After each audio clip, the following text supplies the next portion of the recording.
Here's a guy who is the last person in the world that I ever would have imagined to even know about ayahuasca, much less be super into it.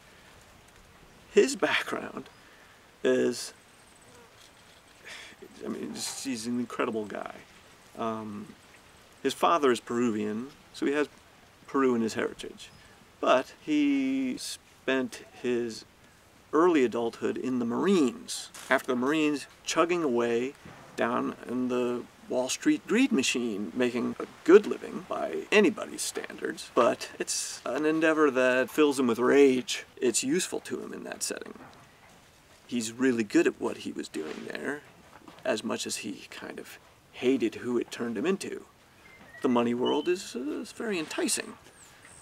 But at some point, it just got too much, and he realized he needed a change. And of course, he can talk about this way, way better than I can, but I've got to know him pretty well.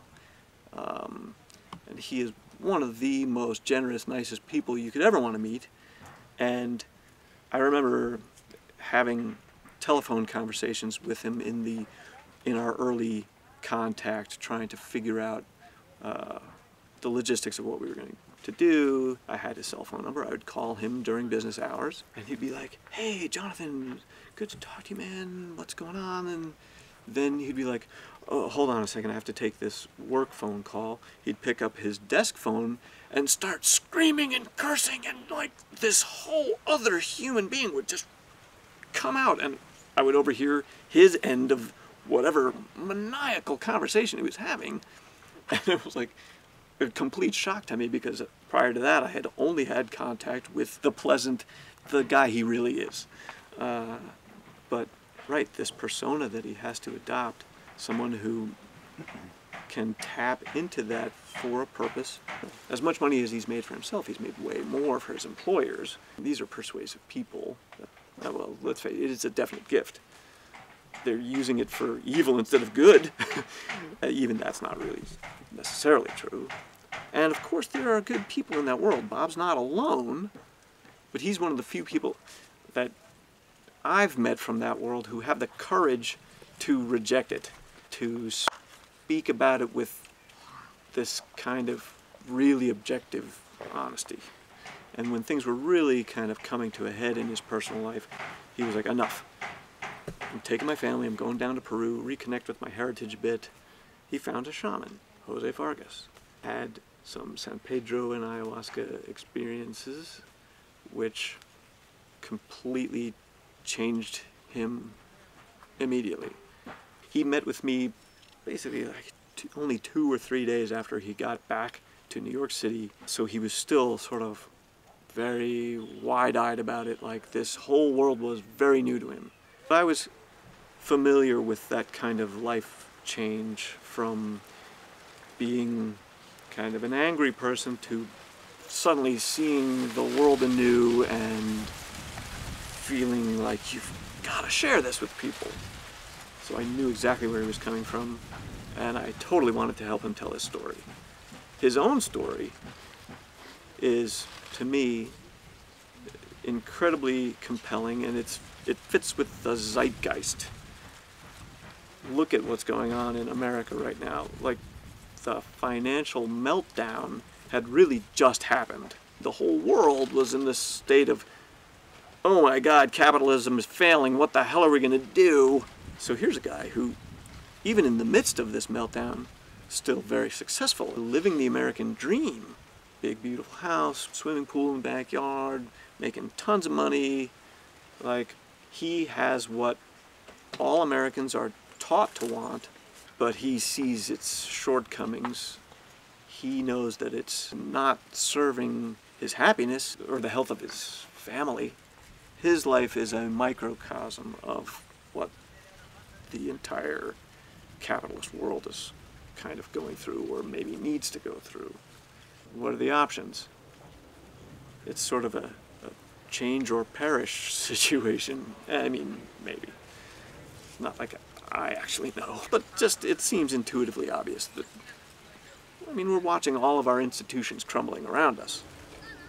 There's a Buckminster Fuller quote, I'm again paraphrasing, if you don't like the system, don't try to change the system from within it, invent a new system that makes the old one obsolete. I think that's what Bob's doing. He's getting out of the broken system and building this, which is a healing system. Here, in this absolutely incredible landscape, Bob is working with a Peruvian master shaman to build a shamanic retreat center where people from all over the world can come to expand their consciousness, to heal themselves of illnesses, physical, mental, emotional, spiritual, you name it. To my way of thinking, it's the perfect thing for us uptight modern Westerners mired in a stress culture, sitting on our couches watching TV to try and unwind after a day of dreary drudgery.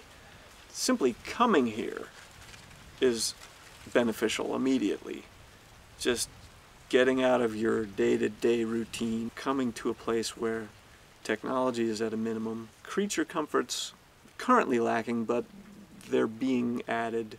It is the jungle, but you don't have to hear car alarms, your neighbor's stereo blasting, and you don't have to inhale bus exhaust, and you can look out over the widest expanse of raw nature left on Earth, a place that's just so vibrantly alive that it can't help but make you feel better.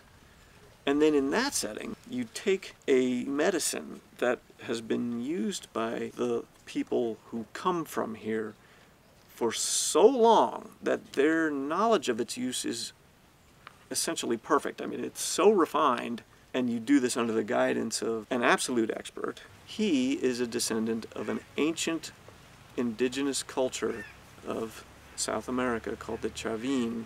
Their wisdom is incredibly deep, but their culture is perhaps in danger of disappearing. And our culture, not necessarily directly responsible, more or less.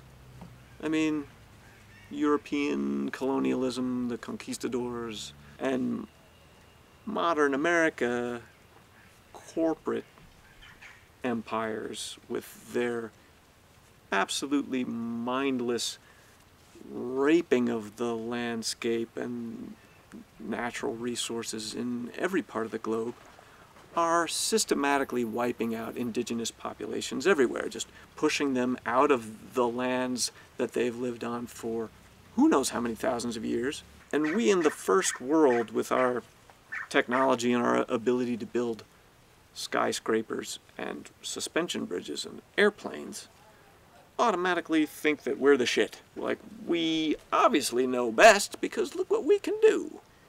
In our ignorance, we think we're superior, that we actually have greater knowledge, which stops us from benefiting from the greater knowledge of other cultures. We're doing ourselves an enormous disservice. There are best practices from other cultures that we could adopt. Just because things sound a little weird doesn't mean that they're not super good and super good for you on an individual, societal, and environmental level. Getting the word out about this place, the people here, the culture, if it helps to preserve this culture in any way, it is important to do, because it would be a crime against humanity to let this disappear. I'm tapped out. That was awesome. You got some fucking great stuff, dude. Seriously. Seriously got some really good stuff. Thank you so much. It was a privilege, dude. Awesome. Thanks, dude. Oh, give me a hug, dude. Give me a hug. All right.